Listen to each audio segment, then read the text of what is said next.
Yo, welcome on in to Sub Me In. This is number 39. I almost kind of, I don't know what to be saying the numbers, maybe, if I always remember.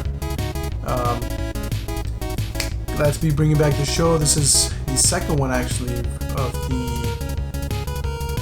I don't know, starting it up once again. So this is a show where I talk about the things I like, kind of like news, reviews, and just throw out some thoughts, mainly of like the three things that I want to talk about are going to be like football, movies, and video games. Those are the things that I love. Those are the things that I love to talk about and have like, just pretty much keep up with nowadays. But if there is ever anything else, feel free to throw stuff down in the comments and be like, hey, Adrian, what do you think about this? I'll take a look at it, and if I have some thoughts on it, and I'll talk about it. If not, then I'm just gonna move on. There's a lot of things that I'm just moving on from these days. But yeah, I mean, it's pretty much just a space where I just want to kind of go over some things that I've been going on over the weekend. I'm going to be putting these videos out like once a week, not daily. It's almost like a show that should be like daily, but there isn't like too many things that go on. I mean, there is, but not that big that needs to be talked about. So I'm just going to take out, kind of like hot topics, I guess, in my point of view, that I think, I guess. I don't know. We'll see. So we're going to move in. We're going to, the idea is to keep this short, like keep them as short as possible. I don't want to go over like 30 minutes just because I want these episodes to be like something where someone can just, you can pop it in while you're driving and just want to listen, or, on your lunch break and you just want something to watch. You got other videos you want to watch, take a look at, right? So I don't want to take up too much of your, the day. There's so much that, someone could be watching, like, and then you don't have enough time to watch other stuff. So it's got to be like quick. So a lot of times I'm going to take like two or one thing that I want to talk about, and, that's about it. Something brief. Football. We're going to start off with some football here. The first thing I wanted to check out is Onana's transfer to Manchester United it's official. It's been official. I think he was like £47 million, and a lot of people have been, I guess, skeptic about his move. Like, was it the right keeper to bring into Manchester, or they're comparing him to De Gea already. So first thing is that I saw from somebody, I guess, is something Keys.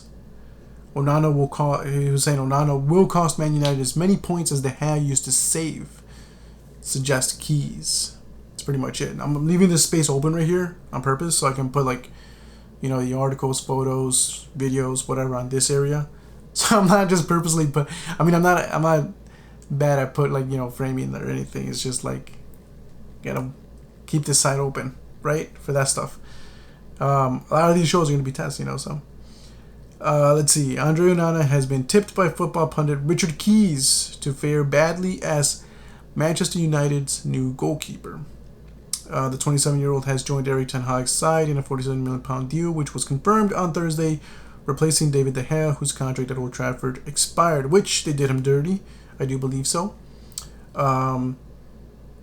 Deserved more respect from United. But while Spanish top-stopper De Gea was known for making high-profile blunders between the sticks, Keys believes that Onana may be more of a risk than his predecessor. Yeah, De Gea did. There was some moments where he, there's some mistakes.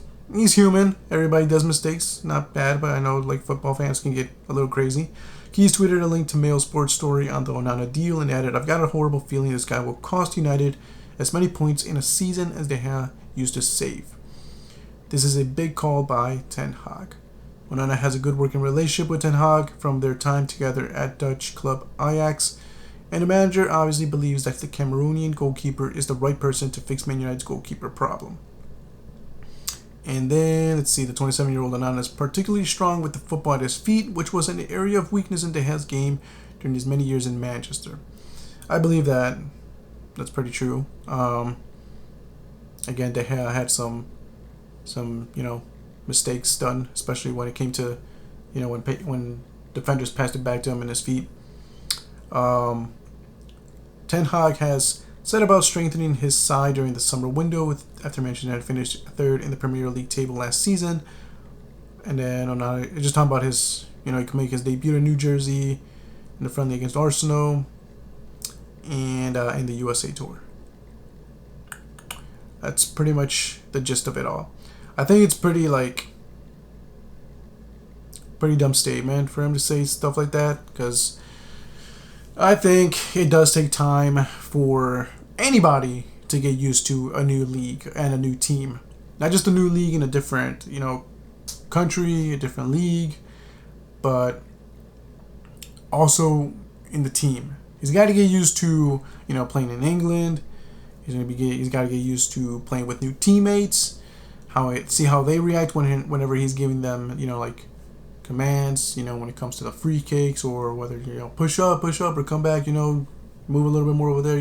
Keepers have to talk to the defenders, and it's kind of just like getting used to the new teammates. And then just getting used to once again working with Ten Hag, because it's different from when he was working with him in Ajax in the Netherlands, and then versus now. Ten Hag has different experience as well. He has different experience. He got used to maybe working with who coached him in Inter Milan. Totally forgot. I'm blanking. But basically different. He's probably gotten used to the coaching from in Inter, and then now he's got to get used to back in Manchester United. So I don't expect him to be this amazing player, this amazing keeper right off the bat. It's going to take some time, a couple games. Even with even if he does get some training sessions during in the summer, and some friendlies in the US, very different when versus actual when he's actually playing in the Premier League, actual teams. Because sometimes, even though you're going up against some strong teams in the the tours, the summer tours, the friendly tours, whatever you want to call them, still very different. I mean, everybody coaches. All the teams are having new coaches, new players, and they're just testing things out. Everybody's just testing everybody out. So I think in time he will be good. I think he is better with his feet than De Gea was, but he's not going to be De Gea didn't start off amazing right away. He had to get used to it as well, and people just forget that. So I think it's just something to take into consideration. It's not that big of a deal for him to mess up in the beginning, or not perform as too good. I mean, still perform good, but just not. I don't know why he's if he's expecting a 10 out of 10 or something right off the bat. Next story that's gonna move on with is gonna talk about Mbappe once again a little bit, not too much, just something quick. There haven't been that crazy of transfers as of late. I mean, there have been, but not that I want to put out on the spotlight. I think Diaz goes. It's been official. Diaz goes to Al Nassr as well. And who else? Sabitzer completes the 19 million euro Dortmund move from Bayern to Dortmund. I said Dortmund twice. As far as that goes, just Diaz, Dortmund, and a couple of other not huge superstars so far yet. Superstars. But Mbappe. Al Hilal have submitted a 300 million euro bid to PSG to open talks for Mbappe. That's pretty much it. I think he did also just recently respond to it, because he wasn't saying much about it. So this one just says no talks on the player's side, but he did finally respond something to it. And it was just some laughing emojis, nothing too crazy. It was something about what's his name? Basketball player. So Giannis Antetokounmpo. Sorry if I butchered that name. He tweeted out to like a response saying, "Al Hilal, you can take me. I look like Kylian Mbappe," and then laughing emoji.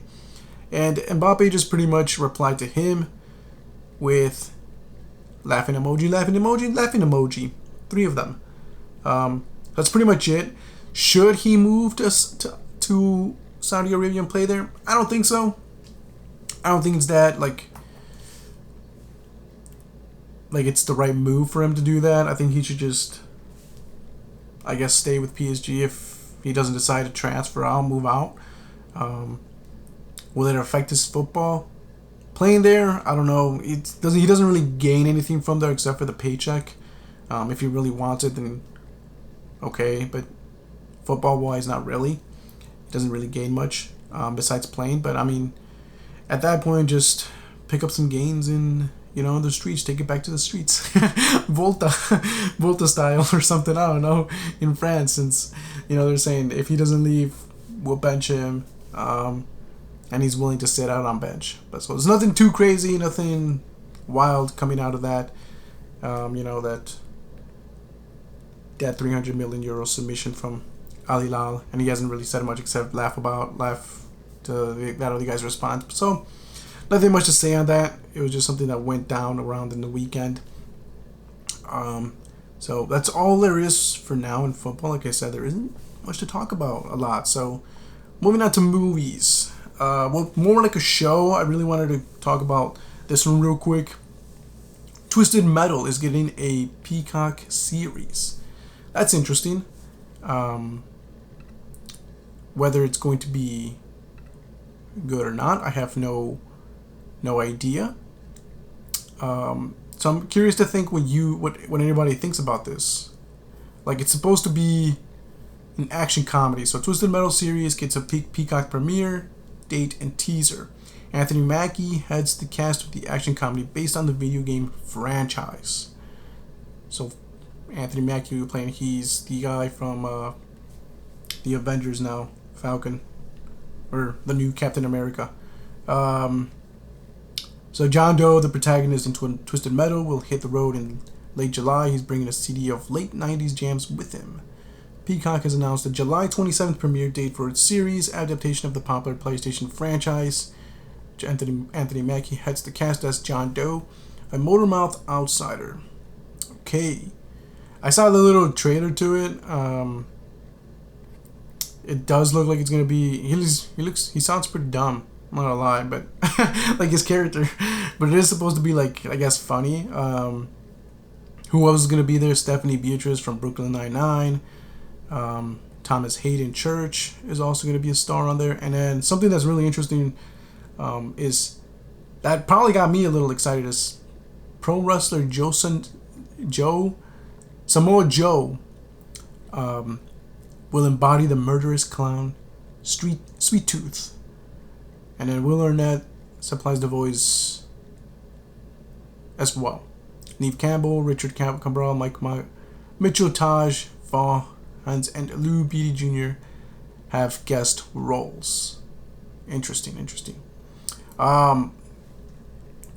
So, let's see. This is a bonkers show about insiders and outsiders and how our own special apocalypse has divided and isolated us more than ever. Showrunner Michael Jonathan Smith said in a statement, "But there's hope. You can find your people and your community. You may just have to get past a terrifying clown driving a well-armed ice cream truck to find them." That's pretty much how it looks like. Let's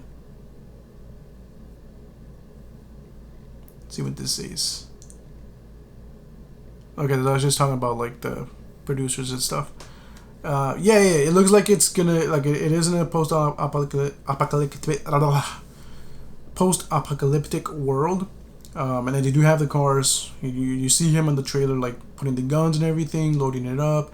I don't know why, but it also showed a part where somebody, like I guess somebody rich, telling him to deliver a package, and if he succeeds, then she will make his wish come true. I was paying attention to that, like, because normally the show was about, wasn't there a tournament, the game? That's what I mean. the game was about a tournament.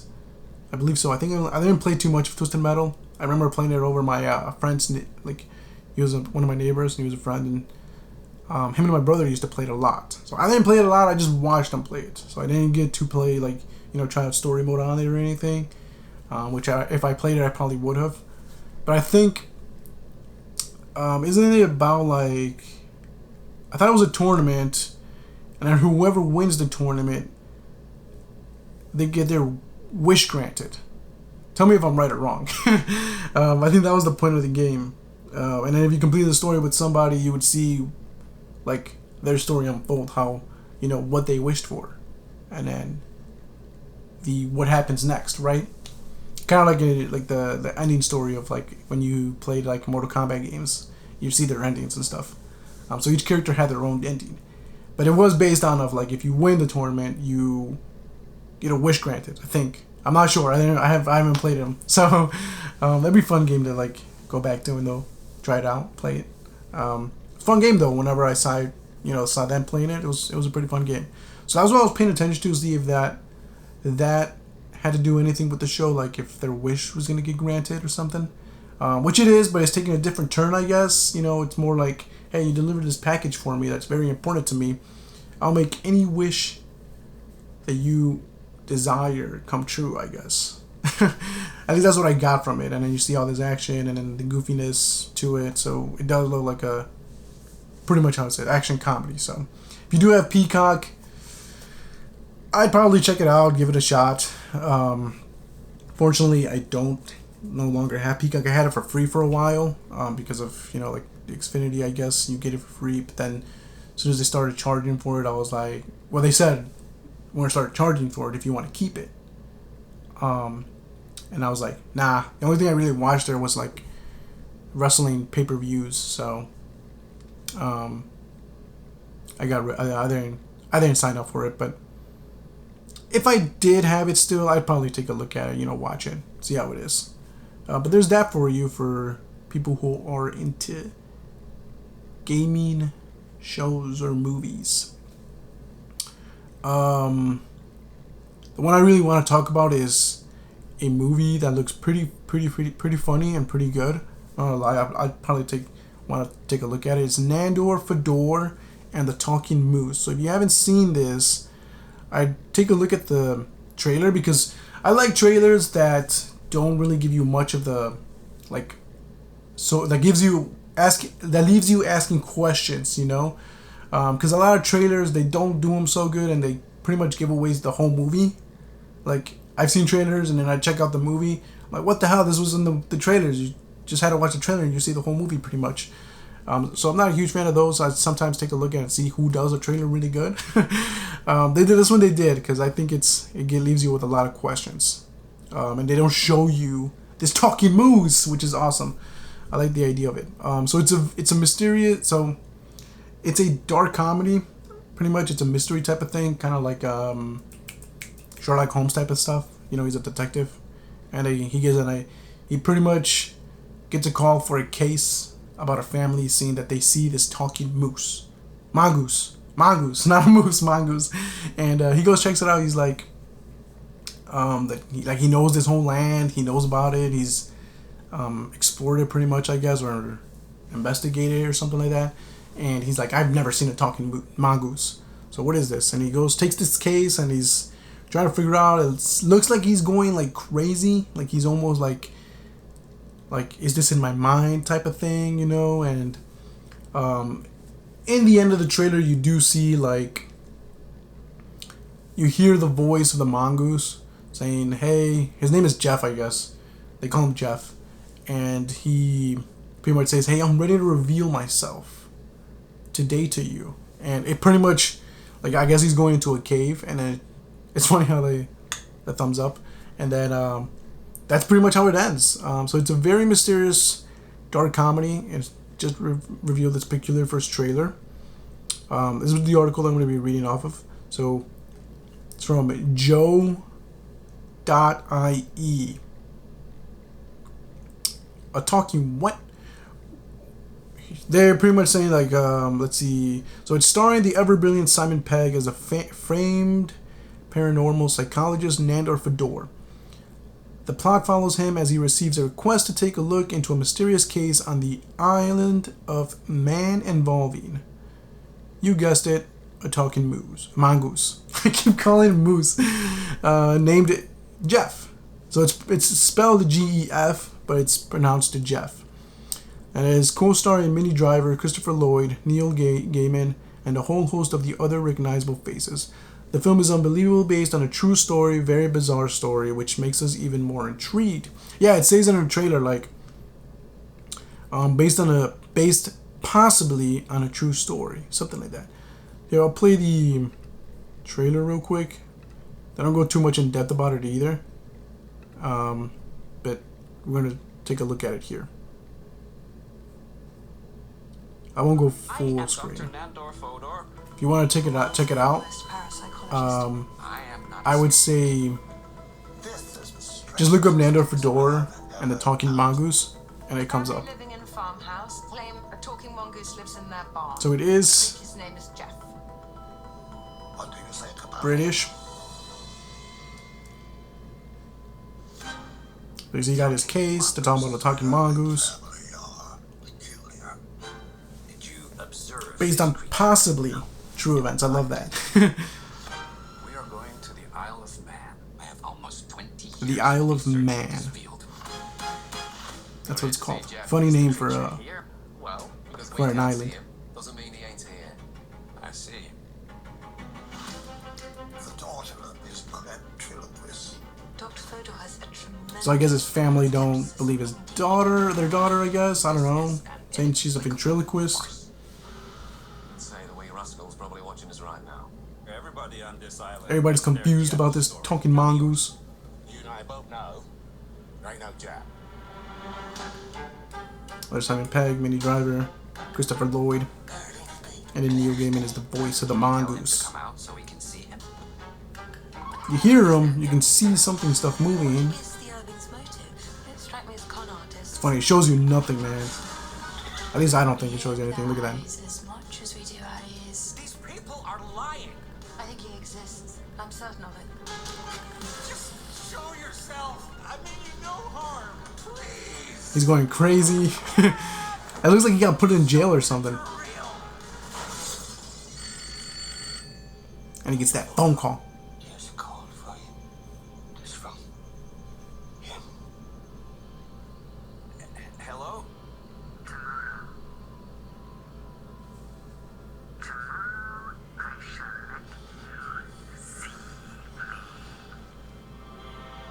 Yeah, look at that. That's crazy. I love the little thumbs up. They tell me you're good to go. That's pretty much it. So it doesn't give you too much. You're gonna see it in theaters September 1st. So it's an interesting one. I probably want to go check that out. So it looks funny. I love that. So throw your thoughts. What do you think on Nandor Fodor and the talking mongoose? Not the moose, mongoose. Let me know what you guys think. Is this something you would watch? Is this something you're not interested? You're gonna pass, hard pass, or you're gonna watch it? All right, moving on to some games, some video games. Haven't seen much, but a lot of talk about Spider-Man 2. I have played the first one, enjoyed it very much. It was an amazing experience, since I think the last good Spider-Man game that I enjoyed was Spider-Man 2 from the movie. Like the original with the Tobey Maguire movie. That game was awesome. It was, for its time, especially PlayStation 2, it was an amazing game. And then finally we had a open world game just like that. Well, you know what I mean. Not open world, but like back to how it was. Like you can just swing around New York as Spider-Man and do some crime fighting and stuff, and missions and everything and all that. Get the costumes. It was an amazing game, basically. Story was good too. I enjoyed it. So new Marvel Spider-Man 2 story trailer features plenty of Venom and symbiote action. That's what we got to see. New trailer was released on it. It does look amazing as well. PlayStation and developer Insomniac Games have released a new story trailer for Marvel Spider-Man 2, released during the special San Diego Comic-Con panel about the game. This trailer features plenty of Peter Parker, Miles Morales, MJ, Kraven, a dose of the Lizard, lots of symbiotic action, and of course, Venom. While the last showing of Marvel Spider-Man 2 focused on gameplay, today is all about the narrative, and it seems to be teasing who our Venom might be. And you can check out the trailer right here. We're not going to watch it. As you can see, the trailer gives us our first look at Harry Osborn. Yep, you see him in the green liquid. Outside of the floating green liquid, we presumably saw him in. Another look at Hunter and the Lizard and the keeping of Venom, and all of it looks like a great time. The story seems to be a good bit darker than Marvel Spider-Man and Marvel Spider-Man Morales. I didn't play Miles Morales one, especially with Peter Parker struggling to contain the darkness that the symbiote brings out within him. PlayStation has also released some new details from the game's narrative director. Okay, so then we get this. They show us a little bit more of the story on it. Looked like kind of like the cinematic stuff on it. As if that wasn't enough, Kraven arrives soon after, and the Spider-Man and friends must determine why he's in New York City and who he's hunting. Should be hunting him. And on top of that, the Venom symbiote makes its way into town, presenting another set of challenges for the Spider-Man to tackle. 2 villains. Surprisingly, we get a quick snippet of Martin Lee, also known as Mr. Negative, one of the antagonists of Marvel Spider-Man, and Miles isn't too thrilled to see him either. Marvel Spider-Man 2 creative director Brian. Okay, let's see. So we see Spider-Man's arm and symbiote power, while Miles now brings 2 forms of bioelectric venom to every fight. I mean, you start combining these abilities with all new spider gadgets like the web grabber, it can lead to some exciting combos. So new stuff as well for both Peter and Miles. Elsewhere in the trailer, we see Peter and Miles swinging to new parts of the city, like across the East River and into Brooklyn and Queens. Coney Island makes an appearance as well. We are really excited for people to try out the web slings. Senior game director Ryan Smith. For us, it was a cool opportunity to bring something people have seen in comics and movies and integrate it in the game. Swinging is the core of our Spider-Man traversal, so we designed the web wings to work with swinging and complement it. That way you can weave back and forth between the 2 to build up speed and height. I'm guessing the web wings was introduced in the Miles Morales one. Let me know if that was. I don't know. I didn't play that game. When you see the web slings with our wind tunnels, though, that's one of the ways to go across the city super fast and really push the speed of traversal, which was one of our goals.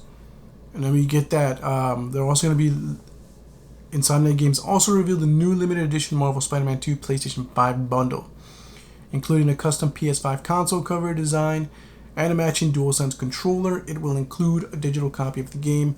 Pre-orders begins on July 28th and PS5. Covers and DualSense can be purchased separately. The console and accessories will be released on September 1st.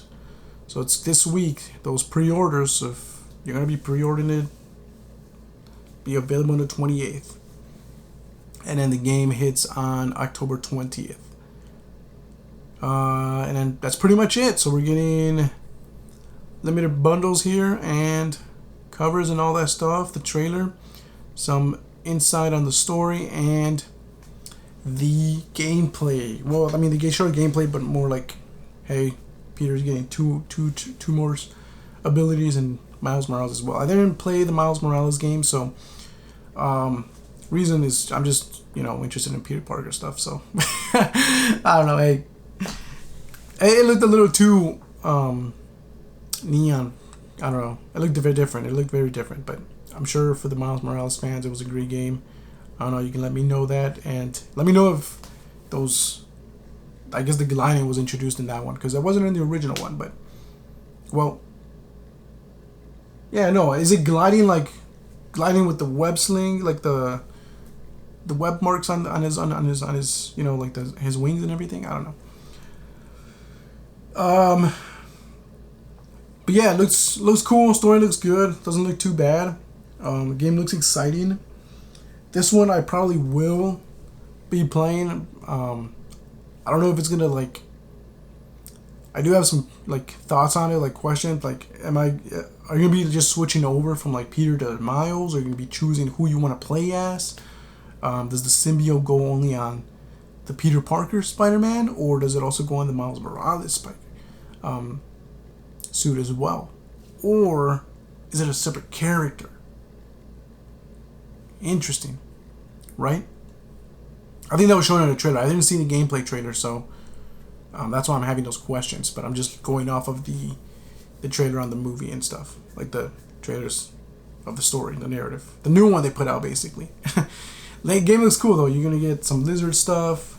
You get some Kraven the Hunter. His movie's coming out as well. If you didn't know, like that'll be interesting too. Lion Man. He got bit by a lion, and turns into Kraven. Movie looks okay. Doesn't look too like it's giving me some Morbius vibes. You know what I mean? It's giving me like that kind of stuff like that. It's going towards that,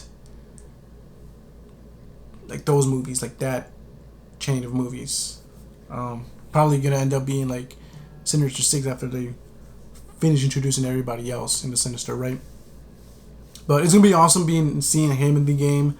A character that kind of just like hasn't been shown any love lately. You know who else? Scorpion. Was Scorpion in the latest one?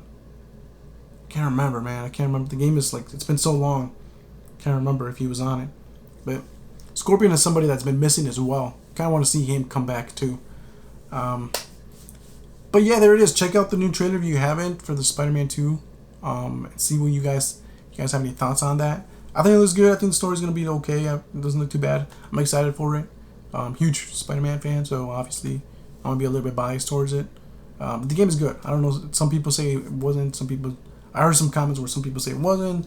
Obviously, some other people say the game's amazing. I think it's a great game. It's an amazing game. I had really fun with the Spider-Man. I got it. Just didn't try out the Miles Morales one, but I think I have it though. But no, I think my brother had it, not me. He had it on his PS5. Maybe he had it on the PS4. Maybe I do have it. I don't know if he put it on the PS4, then I do have it.